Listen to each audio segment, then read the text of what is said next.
السلام علیکم ورحمۃ اللہ وبرکاتہ۔ الحمد للہ الذی ہدانا لہذا وما كنا لنهتدی لولا ان ہدانا اللہ۔ اللہم صل علی محمد وبارک وسلم، اما بعد۔ حضرت محترم نبی مکرم صلی اللہ علیہ وسلم نے اپنی امت کی رہنمائی صرف اور صرف عبادات میں ہی نہیں بلکہ اخلاقیات، معاشیت، عبادات اور ہمارے زندگی کے ہر معاملات میں اور ہر گوشے گوشے پر رسول اللہ صلی اللہ علیہ وسلم نے ہماری رہنمائی فرمائی ہے۔ چھوٹے سے چھوٹا عمل بھی ہے، اس کے متعلق بھی رسول اللہ صلی اللہ علیہ وسلم نے ہمیں اس کی ہدایت دی ہے کہ یہ عمل اس طرح کرنا ہے۔ ہمارا جو ٹاپک چل رہا ہے بیماری کے متعلق، اس کی دعائیں، دم، پریشانیوں سے بچنے کی دعائیں، اور اسی کے متعلق آج کا جو ہمارا سبق ہے بیمار پرسی کے متعلق، کیونکہ یہ بھی اسی ٹاپک میں آتا ہے۔ تو ہم میں سے اکثر بیشتر لوگ ایسے ہیں جو کہ جب کسی کی بیمار پرسی یعنی عیادت کرنے کے لیے جاتے ہیں تو ہمارا یہ معاملہ ہوتا ہے کہ ہم جا کر جو شخص بیمار ہے اس سے کئی طرح کے سوال جواب کرتے ہیں کہ بیمار کس طرح ہوئے، کیا ہوا تھا، کہاں گئے تھے، کیا کھایا پیا تھا، یعنی کہ اوورآل ہم اس طرح کرتے ہیں کہ خود ہی ڈاکٹر بن جاتے ہیں، جبکہ جو ڈاکٹر ہے جس کی نوکری ہے اس کو کرنے دی جائے۔ وہ ایک بندہ جو سوال جواب کر رہا ہے جس نے چیک کرنا ہے، تو باقیوں کو کرنے کی ضرورت نہیں ہے۔ ہاں، اگر کوئی کسی مرض کے متعلق جانتا ہے کہ اس کو اگر یہ مرض ہے تو اس علاج سے یا اس دعا سے یا اس دوا سے وہ بہتر ہو سکتا ہے تو پھر بتا دیں، لیکن اگر نہیں پتہ، نہیں علم، تو جا کر اس کم از کم مریض کو تنگ تو نہ کیا جائے۔ اب رسول اللہ صلی اللہ علیہ وسلم کی ہمارے لیے تعلیمات کیا ہیں؟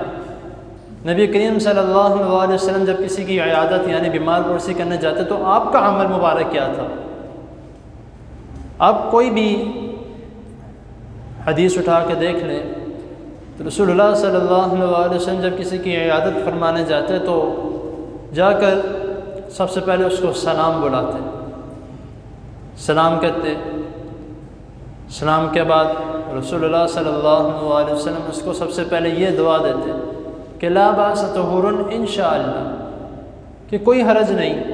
یہ تمہاری جو بیماری ہے انشاءاللہ اللہ تعالیٰ نے چاہا، اللہ کے فضل سے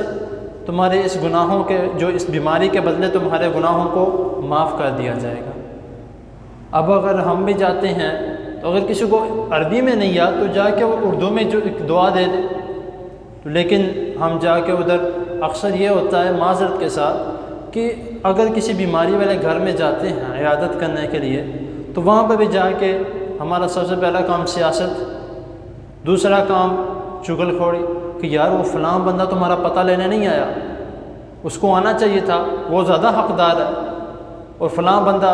اسی طرح جو عورتیں ہیں وہ بھی کہ وہ فلاں تمہاری بہن جس کو تم نے اپنی بہن بنایا یا فلاں وہ تمہارا پتہ لینے نہیں آئی۔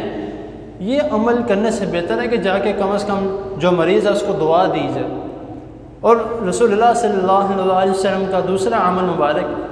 کہ ایک تو میں نے یہ بتایا کہ نبی کریم صلی اللہ علیہ وسلم جب جاتے سلام بلاتے اور کیا کہتے کہ لا باس طہور انشاءاللہ، اور دوسری دعا جو رسول اللہ صلی اللہ علیہ وسلم فرماتے تھے کہ اللہم عافیہ او اشفیہ، تین لفظ ہیں، اللہم عافیہ او اشفیہ، اگر اس کو ملا کے نہیں پڑھنا او اشفیہ، اس کا مطلب ہے اے اللہ اس کو عافیت دے اور اس کو شفا دے، بس اتنی سی دعا ہے کہ بھئی آپ کو جا کے بس اتنی سی اس کو دعا دینی ہے، تو انشاءاللہ تعالی آپ کی یہ دعا کرنے سے آپ کے جو معاملات ہیں، آپ کے گھر میں کوئی بیمار ہے یا آپ کے اوپر کوئی بیماری آنے والی ہے، اس دعا کی برکت سے اللہ تعالیٰ آپ سے بھی اس کو ٹال دیں گے۔ کیونکہ رسول اللہ صلی اللہ علیہ وسلم نے فرمایا کہ جو کسی کے لیے دعا کرتا ہے اللہ تعالیٰ اس کی دعا بن مانگے قبول فرما لیتے ہیں۔ تو اسی لیے کوشش کریں کہ جب کسی کے گھر آپ جاتے ہیں تو اس کے آگے جو دم وغیرہ کے متعلق اگر آپ کسی کے پاس جاتے ہیں اس کو دم کیا کرنا ہے یا کس دعا کے ذریعے سے کرنا ہے، وہ انشاءاللہ تعالی میں اللہ تعالیٰ کے فضل و کرم سے ایک دو درس اس کے متعلق جو دعائیں ہیں وہ میں آپ کو اللہ تعالیٰ کے فضل سے بتاؤں گا۔ لیکن آپ نے جو یہ دو باتیں ہیں ان کا آپ نے خاص خیال رکھنا ہے کہ جب بھی کسی کے گھر جانا ہے تو ان دو طریقے سے اس کو دعا دیں اور اس کو حوصلہ افزائی کریں کہ انشاءاللہ تعالیٰ تم خوف نہ کھاؤ، ڈرو نہ، اللہ تعالیٰ تمہاری اس بیماری کو اس تمہاری نیکیوں کا سبب بنا دیں گے۔ کیونکہ آپ نے پہلے بھی یہ حدیث میرے سے سنی ہے کہ نبی کریم صلی اللہ علیہ وسلم نے فرمایا کہ جو بیماری ہے، جو بخار ہے یا کسی بھی قسم کی بیماری ہے، تکلیف ہے، یہ انسان جو مسلمان ہے، مومن ہے، اللہ تعالیٰ اس کی اس بیماری کے بدلے سے اس کے گناہ ایسے جھاڑ دیتے ہیں جس طرح ایک درخت اپنے اوپر سے پتوں کو جھاڑ دیتا ہے۔ تو اسی لیے اس بیماری میں کسی بھی قسم کی، اور اس حدیث میں جو ایک مین بات بھی تھی، حدیث میں جو ذہن میں آ گیا اللہ تعالیٰ کی طرف سے، کہ ایک صحابی جن کے گھر رسول اللہ صلی اللہ علیہ وسلم عیادت کرنے کے لیے گئے تھے تو وہ کہتے تھے کہ اس بیماری کے بدلے وہ موت مانگتے تھے کہ اللہ مجھے نہیں لگتا کہ میں صحت یاب ہوں گا کہ نہیں، مجھے موت عطا فرما دے، مجھے سلامتی والی موت دے دے۔ تو نبی کریم صلی اللہ علیہ وسلم نے فرمایا کہ تم اس طرح کیوں نہیں کہتے کہ اللہ مجھے عافیت دے؟